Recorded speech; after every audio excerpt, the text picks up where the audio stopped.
Hello guys, welcome to my channel. I hope आप लोग अच्छे होंगे एंड जो ट्रबल रिकवरी एजेंट्स आपको दे रहे हैं उसके सॉल्यूशन के लिए हाजिर हूं मैं आपका दोस्त आशीष कुमार। उसके बाद अगर सेक्शन 25 की तरफ जाती है ना, तो उसका मैंने आपको बता दिया कि मीडिएशन में केस जाता है। मीडिएशन में जाने के बाद वो ओनली सेटलमेंट की तरफ जाता है। इसमें किसी भी पर्सन को सजा नहीं होती, कोई पेनल्टीज नहीं लगती, वो सिर्फ कहने की बात होती है। और अगर केस चलना है तो कम से कम 5 साल केस चलता है। दोस्तों, ये स्मार्ट कॉइन के एजेंट है जो मैं कह रहे हैं कि आप टाइमली ईएमआई पे कर दो, अदरवाइज कंपनी आपके अगेंस्ट में ईसीएस बाउंस का केस फाइल कर सकती है अंडर सेक्शन 25। तो हमने इन्हें प्रॉपर ब्रीफिंग प्रोवाइड करा दी कि एग्जैक्टली अंडर सेक्शन 25 अगर केस फाइल होता है तो क्या प्रोसीडिंग्स होती है और उसका रिजल्ट कब निकलता है और कैसे निकलता है और क्या निकल सकता है। बाकी हमने इन्हें यह भी बता दिया कि कंपनी इसके अलावा क्या क्या करती है और उसका रिजल्ट क्या होता है। बाकी बहुत कुछ जानने या सीखने को मिलेगा आपको इस कॉल से। तो आइए सुनते हैं क्या बातें हुई है, देन इस पे आगे की डिस्कशन करेंगे। हेलो सर, कुमार शर्मा से बात कर रहे कर रहे हैं, बताइए। सर। स्मार्टफोन एप्लीकेशन से बात किया जा रहा है सर। एक लोन चल रहा है, देख पा रहा हूँ सर। आपका नाम? 18 सर, अनित बात कर रहा हूँ मैं आपसे। क्या नाम बताया? अनित घोष बात कर रहा हूँ सर मैं आपसे। अच्छा, अनीत। बताइए अनीत जी। हाँ सर, आपका 18 दिन से एक EMI बाकी हो गया, लेकिन आपका सर अभी यहाँ पे डिस्काउंट भी दिया जा रहा था, आप जमा भी नहीं कर रहे सर। पैसे नहीं है ना यार, जमा करने के लिए। जमा करने के लिए पैसे चाहिए ना, वो है नहीं अभी। इसमें समय अभी लगेगा अभी थोड़ा, नहीं है। 1-1.5 महीने का। अच्छा, तो इस रिगार्डिंग सर कुछ मेल वगैरह किए थे आप सर, जैसे कि कंपनी जो मेल आई डी कर दिया हेल्प था, एट द कर रेट। दिया था, पहले ही कर दिया था। 15 दिन पहले ही कर दिया था। अच्छा अच्छा, ऑलरेडी आपने किया है सर। मतलब 1-2 महीने तक लगेगा सर आपको, मतलब ये जो ठीक करने के लिए। हाँ, मैंने मेल में भी इवन 3 महीने हाँ, मेंशन किया अपनी तरफ से। लेकिन सर वो तो आपका समझ पा रहा हूँ कि, लेकिन ये सब ठीक करने में लगेगा। लेकिन अब देखिए सर, साथ ही साथ सिविल भी तो खराब हो रहा है ना नहीं, आपका। वो चीज़ मैं समझता हूँ, लेकिन बिना पैसे के पॉसिबल नहीं है ना ये चीज़ें होनी। पेमेंट का काम तो पेमेंट से होगा और पैसे से ही होगा। पैसे नहीं है तो कैसे करेंगे, वो वाली सर एक बात है। बात बताएंगे सर, हम्म आपने तो सर देखिए यहाँ कंसल्टेंट ऐसे आप काम करते हो सर, 72,000 का मंथली इनकम है सर। आप देन भी आप नहीं कर पा रहे हो सर, मतलब क्या काम अभी नहीं कर रहे हो क्या सर आप? काम नहीं कर रहे तभी तो मेल किया। आपने पहला क्वेश्चन क्या किया कि कंपनी में मेल अच्छा किया? अच्छा, मैंने मेल किया ना, तभी तो रिटर्न में मेल कर रहा हूँ। नहीं तो मुझे पागल कुत्ते ठीक ने है काटा सर, यार, मैं मेल आपने करूंगा। मेल किया है, समझ पा रहे हैं, लेकिन सर देखिए मैंने कंपनी को इन्फॉर्म उसमें कर कुछ। दिया, उसके बाद भी आप लोगों को समझना है तो क्या करूँ मैं? सर सर सर देखिए, आपने आप जो क्वेश्चन मेल मेरे किए से थे पहला पूछा, कोई मेल किया, मैंने कर लिया। उसके बाद बाकी बातों की बात ही खत्म हो जाती है। आप तब भी लगे हुए हैं, लगे हुए हैं, लगे रहिए, फिर शाम तक लगे रहिए। मैंने हेलो आपको सर, बता दिया पैसे नहीं है। देखिए देखिए, मैं आपके साथ आराम से बात कर रहा हूँ, आप तो मैं कैसे भी बात तो कर रहे आराम हैं से ही देखिए। बात कर रहा हूँ आपसे। मैंने कौन सा आपसे बदतमीजी कर दी, बताओ? नहीं नहीं नहीं नहीं, बदतमीजी नहीं बोल। जैसे कि सर देखिए, आप जैसे बोल रहे कि मेल किए, उसमें कुछ रिप्लाई आया था सर आपको? रिप्लाई नहीं आया मेरे पास कोई भी। तो और एक मेल कर लेते कि help@smartcoin.co.in में क्यों क्यों क्यों मैं मैंने बता उसी रहा पे हूँ, किया था जो देखो आप मुझे मेल ऑटोमेटिक। आईडी बता रहे हो ना, उसी पे ही मेल किया था मैंने। हाँ ठीक है, किए थे। देखिए सर, देखिए आपका जैसे कि जो कस्टमर केयर का जो मेल आईडी में आप किए हैं, उसमें हम्म दिन में सर कम से कम बहुत ज्यादा मेल आता रहता है, तो ऐसे में हम्म मिस हो गया होगा सर, जिसका कारण ऐसे मैं कैसे आपको मिस बोल हो रहा था कि जाएगा आप यार? बड़े। वो तो कंपनी की रिस्पॉन्सिबिलिटी देखिए है सर, ना सर। मिस होना तो फिर नहीं गलत बात है। नहीं, कंपनी की सर रिस्पॉन्सिबिलिटी है। सर कंपनी ने पूरा स्टाफ किस लिए रखा हुआ है उसके लिए? कंपनी सर सैलरी आप क्यों बोला कि बांटती है? रिप्लाई क्यों नहीं स्टाफ रखा हुआ है भाई? मेरे पास प्रूफ है, वही मैंने बता मेल रहा हूँ। कर रखी है। ठीक है सर, और एक कर लेते। आप बोल रहे कि रिप्लाई नहीं आया, अगर रिप्लाई आने नहीं आया तो और एक कर लेते सर। उसमें तो आपका क्या हाँ तो मतलब, तो कर समय तो देंगे। था आपके और पास। बताइए, और कर देते हैं, अभी कर देंगे। और बताइए, और कुछ? हाँ, क्योंकि देखिए आपने ऐसे मतलब समय ले रहे, कंपनी भी नहीं दे रहे, तो हाँ तो कोई रजिस्टर बात कर नहीं तो सर, आगे बोल तो जाके रहा हूँ, अभी कर देता हूँ। अभी नहीं 5 मिनट में मेल कर देता हूँ एक और, कोई दिक्कत नहीं है। पुराने वाला मेल का कर ही स्क्रीनशॉट भी अटैच सकते। कर दूंगा उसमें। आपने मेरे को ये जो ठीक है सजेशन दिया, ये रिकॉर्डिंग भी अटैच कर दूंगा। और बताइए। ठीक है सर, आप कर सकते, कोई प्रॉब्लम नहीं। क्योंकि देखिए आगे जाके ऑटो डेबिट रजिस्टर्ड है, अगर अंडर सेक्शन 25 कानूनी कार्रवाई होता है, नोटिस वगैरह प्राप्त होता है। हम्म अगर सिविल होता है, आगे जाके लोन नहीं मिलता। हाँ तो कोई बात नहीं यार, सिविल इम्पैक्ट हो जाएगा तो अब क्या कर सकते हैं? आप पैसे नहीं है तो क्या ही कर सकते हैं? इम्पैक्ट हो जाएगा, हो जाएगा। और कानूनी कार्रवाई ओके होएगी तो सर, वो देखेंगे। उसमें कोई फांसी तो लगेगी जैसा नहीं। सर, जैसे सेक्शन कि 25 जैसा में आपका फांसी इच्छा तो होती सर। नहीं। सेक्शन 25 में फांसी तो नहीं होती ना, वो तो तुम्हें भी पता है, मुझे भी पता है। मैंने भी यस तो सर। मैं भी जानकारी रखता हूँ यार कानून की थोड़ी बहुत तो, कि सेक्शन 25 क्या अच्छा अच्छा अच्छा, है ना? ईसीएस बाउंस के लिए सर, सेक्शन 25 लगता है, चेक बाउंस के लिए 138 लगता है, मुझे भी पता है। हाँ ये सर।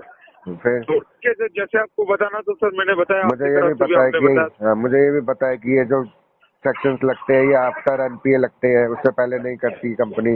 इवन आर्बिट्रेशन Yes, वगैरह होगा वो भी आफ्टर एनपीए होगा, उससे पहले अगर कंपनी को भेजना है तो only demand notice, recall notice भेज सकती है। और बताइए, और कुछ जानना चाहेंगे आप? नहीं हमारी जो जानकारी है सर, आपने भी जानकारी बता दी आपकी तरफ से, ठीक है कि नहीं सर? तो ठीक है सर, आपको मैंने बताया तो स्टेप आप बाय देखिए स्टेप वहाँ पे बताता हूँ मैं करके आपको। आप। पहला स्टेप कंपनी का होता है, डायरेक्ट कोई सेक्शन 25 नहीं होता। सेक्शन 25 बाई चांस होता है कोई 1%, और हो भी जाता है तो जज साहब उसमें मीडिएशन में केस डाल देते हैं। वो उसमें इन द एंड फिर कुछ नहीं होता, इन द एंड होती है सेटलमेंट। ठीक है। और जो ठीक है सर, सबसे पहले जो आपका कंपनी करती है, सबसे पहले कंपनी आपका डिमांड नोटिस या फिर रिकॉल नोटिस जिसे कहा जाता है वो इशू करती है थ्रू द एडवोकेट। वो कोई लीगल वैसे कोर्ट की साइड से नहीं आता, थ्रू द एडवोकेट आता है, थ्रू द मेल। क्योंकि ठीक है। देखिए उसमें सर, आप आप बहुत वो उसमें कंपनी रिक्वेस्टिंग मोड में होती है खाली।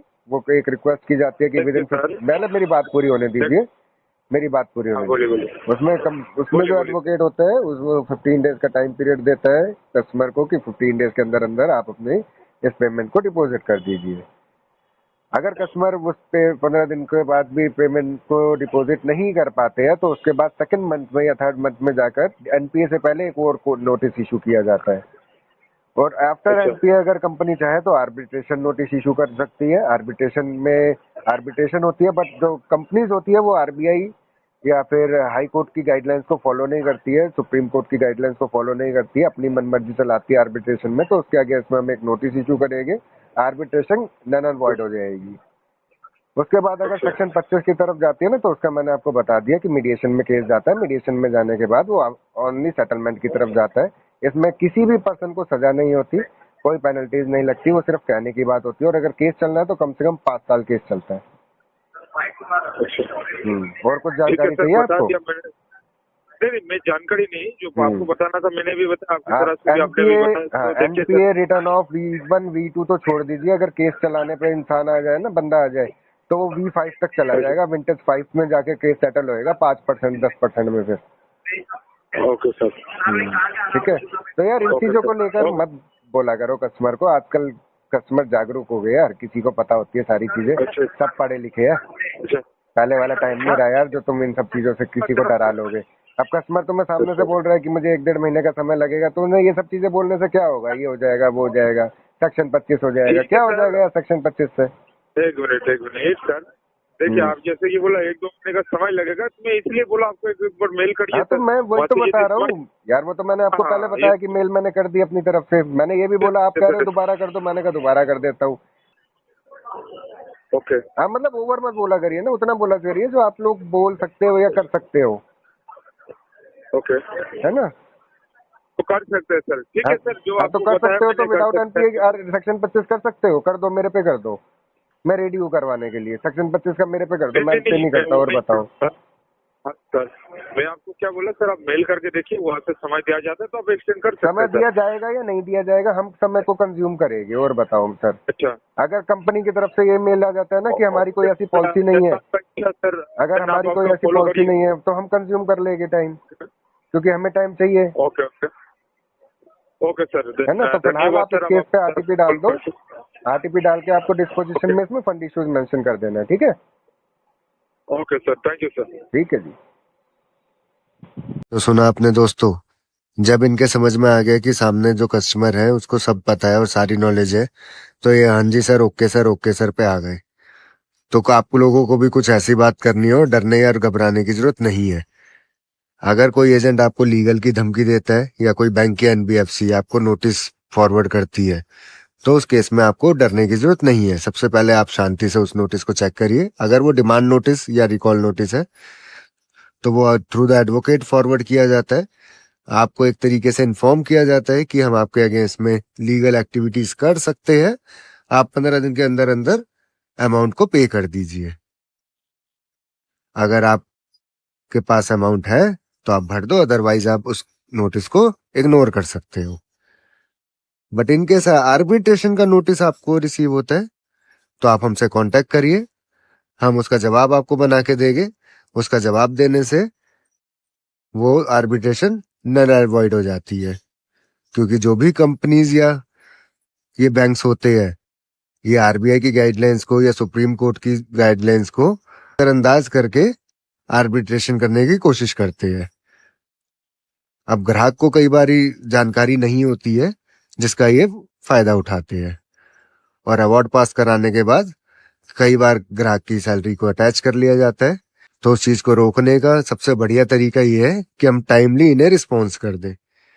और इनके सेक्शन 25 का माननीय अगर अदालत में आपके अगेंस्ट में कोई केस फाइल कर भी दिया जाता है, तो जज साहब को आप अपनी सारी जान दिक्कत बताइए कि ऐसे ऐसे आपके साथ इश्यूज आए हैं, आप इसे सॉर्ट करना चाहते हैं, सेटलमेंट करना चाहते हैं।